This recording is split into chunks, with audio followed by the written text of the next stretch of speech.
ये कहानी है दो दोस्तों की और उनकी दोस्ती की शुरुआत हुई थी अभी कुछ दिन पहले हॉस्पिटल के कमरे से, जहां पर वो दोनों एडमिट थे। तो दोनों में से जो एक था उसको अभी कुछ दिन पहले एक पैरालिसिस का अटैक आया था, जिसकी वजह से गर्दन के नीचे की उसकी पूरी बॉडी पैरालाइज हो गई थी और वो अपनी एक उंगली तक नहीं हिला सकता था।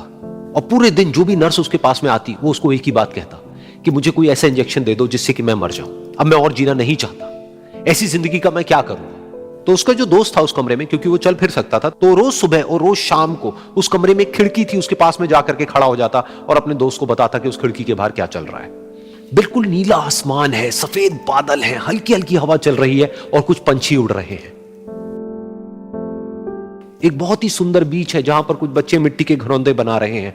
कुछ लोग हैं जो वहां पर बैठे हुए बस समुद्र की लहरों को देख रहे हैं। कुछ लोग जॉगिंग कर रहे हैं, कोई एक्सरसाइज कर रहा है, कोई पतंग उड़ा रहा है।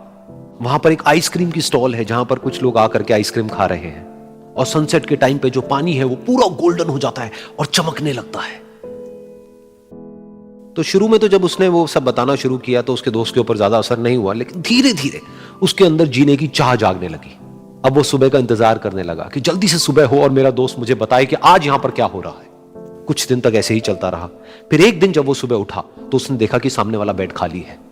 फिर उसने नर्स को बुलाया और उससे पूछा कि क्या वो डिस्चार्ज हो गया है। तो नर्स ने कहा कि आपको तो उन्होंने बताया होगा, उनके पास कुछ ही दिन बाकी थे और कल रात को ही उनकी डेथ हो गई है। यह सुन करके उसके अंदर की उम्मीद पूरी तरह से टूट गई, क्योंकि सिर्फ उसका दोस्त ही था जिसने उसको बाहर की दुनिया से जोड़ा हुआ था, जिसकी वजह से वो जान पाता था कि बाहर क्या हो रहा है और ये दुनिया कितनी खूबसूरत है।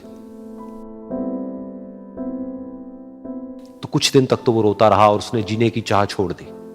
लेकिन दूसरी ही तरफ से उसके अंदर कहीं ना कहीं एक नई चाह पैदा हुई कि काश मरने से पहले एक बार मैं खुद अपनी आंखों से देखूं इस खिड़की के बाहर कि ये दुनिया कैसी है। जैसे जैसे उसकी ये चाह बढ़ने लगी, उसको अपने अंदर एक अजीब सी एनर्जी महसूस होने लगी। और फिर एक दिन उसने अपनी पूरी ताकत लगा दी और किसी तरीके से वो बेड से नीचे गिरा और पकड़ पकड़ करके किसी तरह से उस खिड़की तक पहुंचा।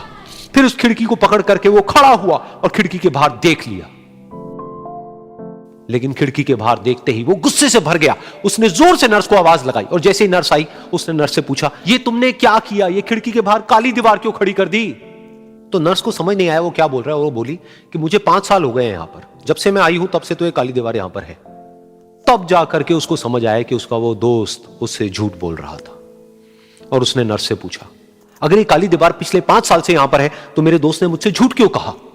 तो नर्स थोड़ा सा मुस्कुराई और बोली कि मैं ये तो नहीं जानती कि उन्होंने आपसे झूठ क्यों कहा, लेकिन मैं इतना जरूर जानती हूं कि जो भी कुछ उन्होंने आपसे कहा उसी वजह से आप अभी अपने पैरों पर खड़े हैं।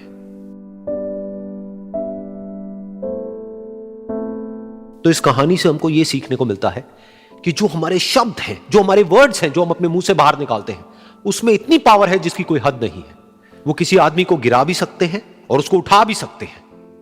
तो अब आपके ऊपर है कि आप अपनी इस पावर को यूज करते हो या मिस यूज करते हो।